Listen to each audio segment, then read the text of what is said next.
मारे प्रकाश मारे कालू भाई वास्ते जोरदार ताली लगाओ। मेरे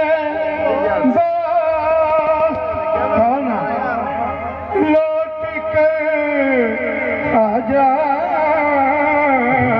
मेरे, एक फूल तेरी समाधि पे रख कर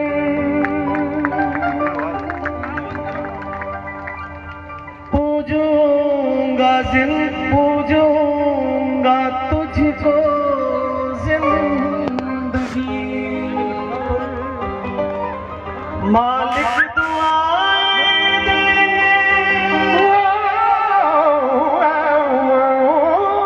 मालिक दुआएं देंगे तुझको हमेशा। मेरे ये आंसू मेरी बेजुबानियां,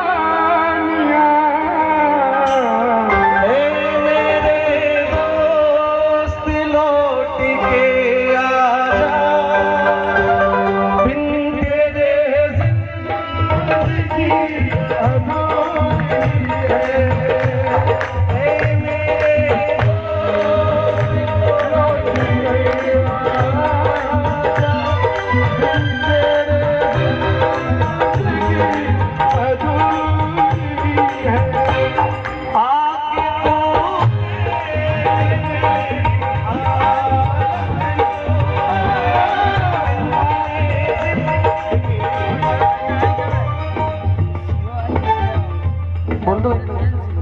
को थोड़ा सा कम।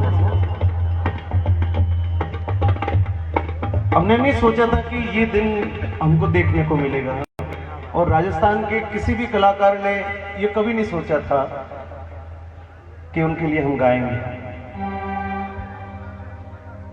आप में से बहुत सारे लोग यहां पर बैठे हैं, तो सभी का किसी न किसी रूप में उनसे किसी न किसी माध्यम से किसी न किसी उनके स्वरूप से आपका दर्शन, आपका दीदार आप रूबरू हुए होंगे। कोई मित्र के रूप में हुआ होगा, कोई ऑर्गेनाइजर के रूप में हुआ होगा, कोई उनके बाल सखा के रूप में हुआ होगा, कोई उनके विद्यालय के काल में हुआ होगा। हम लोग उनके जीवन के किसी न किसी पल के साक्षी लोग बैठे हैं। जब ये समाचार जब ये फैला कि वो नहीं रहे, तो ऐसा लगा कि जैसे पूरी दुनिया, पूरा संसार, ग्रह, नक्षत्र, ये संसार, पृथ्वी, हवाएं सब रुक गई। मैं बहुत करीब था उनके, और वास्तव में करीब था।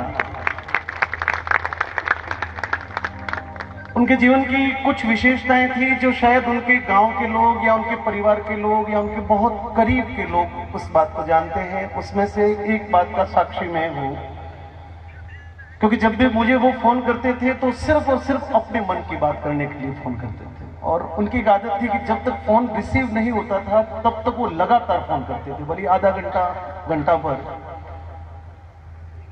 तो मैंने उनको पूछा, मैंने कहा कालू भाई आप इतने वर्षों से, क्योंकि 2001 के साल से मैं उनके सफर का साक्षी रहा, जब उन्होंने गुरुजीरा शब्द अमोल और काना काकरिया नाम से, जब काना काकरिया को जब उन्होंने दुनिया में लाया था, उसके साथ में उन्होंने अपने गांव के प्रति, वो चाहते तो अपने नाम के पीछे परिहार लगा सकते थे, वो चाहते थे।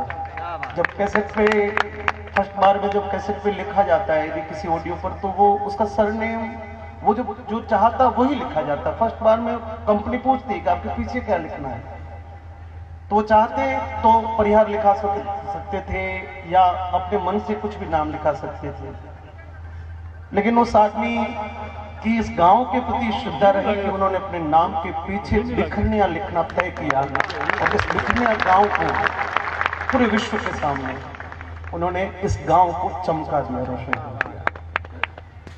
उसके बाद में उनकी दूसरी जो विशेषता थी कि उन्होंने अपने शुरुआती दौर में जो कुछ कमाया वो सब अपने परिवार के लिए, अपनी बहनों की शादियां की, अपने बहनों की शादियां की, उनके बाद में अपने भाइयों को सेटल किया। और इस पूरे कार्यकाल में उनके जीवन के लगभग 15 वर्ष बीत गए। उन्होंने जो कमाया, जो मिला उनको, और 2-3 कार्यक्रम का साक्षी रहा, क्योंकि उनकी बहन का जब विवाह था तो मैं उस कार्यक्रम में था। या हमारे साहब के यहाँ पर, ठाकुर साहब के यहाँ पे उनका कार्यक्रम रखा गया। 2 वर्ष पहले उनके पिताजी शांत हुए, तब हम उस माता जी उस जागरण में हम आए, तो उसको भी उन्होंने पूर्ण कर्तव्य रूप से निभाया। और फिर अभी लॉकडाउन में उन्होंने कहा कि प्रकाश भाई, बहुत सुख के दिन जब आए थे तो ये कोरोना नाम का ये दैत्य जो आया वो मेरे जीवन को बहुत मुश्किल में डाल गया। मैं कभी कभी पूछता था, मैंने कालू भाई आपको कुछ भी आवश्यकता हो, निसंकोच आप किसी और को कहें ना कहें, आपका मन हो, लेकिन मुझे जरूर कहिएगा कि मैं क्या कर सकता हूं आपके लिए। आप सभी मित्रों को एक बहुत बड़ी बात में, आप ताली अभी ना बजाएं, लेकिन इसके बाद में उनके लिए ताली जरूर बजाएं कि वो आदमी इतना स्वाभिमानी था, वो आदमी इतना अपने मन से इतना स्वाभिमानी था कि उसने अपने घर के लिए या अपने परिवार के लिए किसी का हाथ नहीं फैलाया। उसने किसी के सामने अपने हाथ को यूं नहीं किया। उसको लगता था कि जो मुझे मिलेगा मेरी मेहनत से मिलेगा, जो मुझे गाने के बाद में मिलेगा या मुझे मेरे गायन के बाद में मुझे तोहफा मिलेगा, उस पर मेरा अधिकार हो सकता है, लेकिन मैं अपनी प्रसिद्धि का, मैं अपनी योग्यता का या मैं अपने परिचय का मैं किसी भी प्रकार से फायदा उठाऊं। मैंने उनको बहुत बार कहा। एक बार अभी लॉकडाउन में बोला गाड़ी में टायर नहीं है, मैंने कहा मैं भेज देता हूं। बोले कि नहीं, मेरे को बहुत ज्यादा आवश्यकता पड़ेगी, जिस दिन मेरे किसी भी कार्य में मेरे जब बस नहीं चलेगा, प्रकाश भाई मैं उस दिन फोन करूंगा, उससे पहले मैं इस बात को नहीं करूंगा। ये अपने आप में एक कलाकार के लिए बहुत बड़ी कुंजी होती है।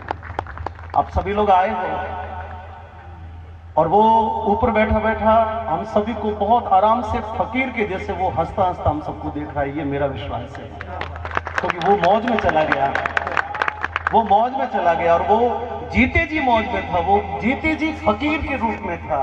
किसी भी प्रकार के दर्द को उसने व्यक्त नहीं होने दिया, किसी भी पीड़ा को उसने लोगों के बीच में नहीं आने दिया। खुद के घर में, खुद के शरीर में किसी भी प्रकार की तकलीफ है, लेकिन उसने उस तकलीफ को लोगों के बीच में नहीं आने दिया। वो जीते जी फकीर था और आज जहां पर भी है वहां से भी बहुत आराम से हंसते हुए हम सब लोगों को देख रहा है। उनका आशीर्वाद हम सभी पर बना रहे। और आप सभी लोगों ने इस परिवार के लिए जो श्रद्धा दिखाई है, उस श्रद्धा को सिर्फ आज नहीं, 2 दिन नहीं, महीने पर नहीं, मैं मानता हूं कि उसके लिए यदि सच्ची श्रद्धा हो तो ये बालक जब तक अपने पैरों पे खड़े नहीं हो जाएं, तब तक बार बार संभालें, इनको फोन करें, इनकी कोई भी सुख दुख की बात करें, क्योंकि हमारा ये दायित्व बनेगा जब तक ये बच्चे अपने पैर पर खड़े होकर कुछ नाम नहीं कर ले, कुछ काम नहीं कर ले, तब तक हम सभी लोग इस यज्ञ में अपनी आहुति देंगे। ये मेरा विश्वास है। घोषणाएं किसी प्रकार की करने की आवश्यकता नहीं है, बस अपनी अपनी श्रद्धा के अनुसार जो चले वो आपका कालू भाई के प्रति, उनके प्रति आपकी सबकी निष्ठा होगी। बस ये 2 लाइन मैं इनके साथ में गा लेता हूँ। वही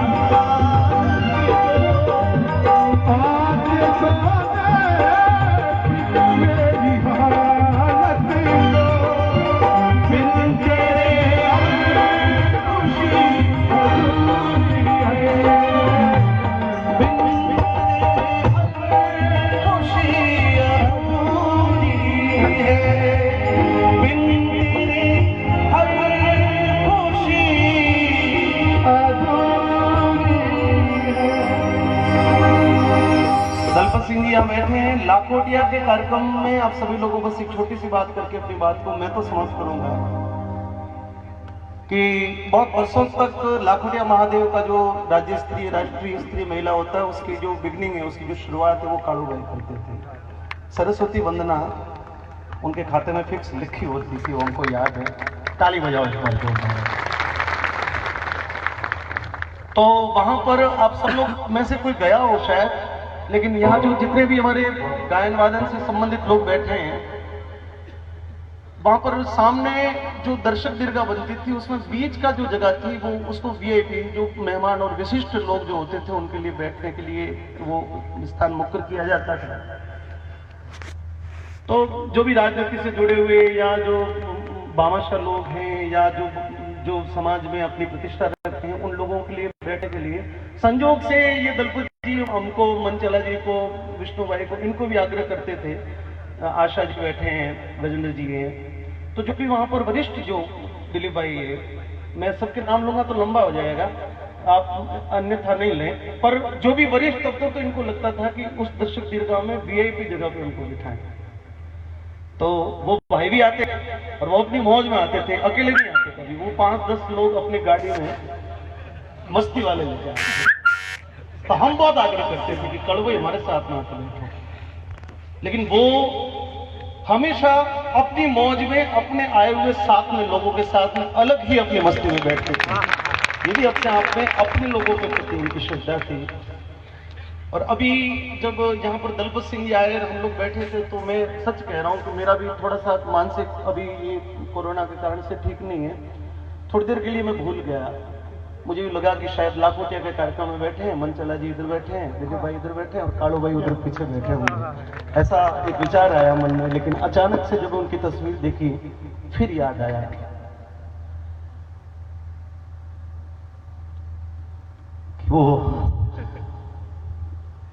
वो कहीं नहीं, वो बीच में जी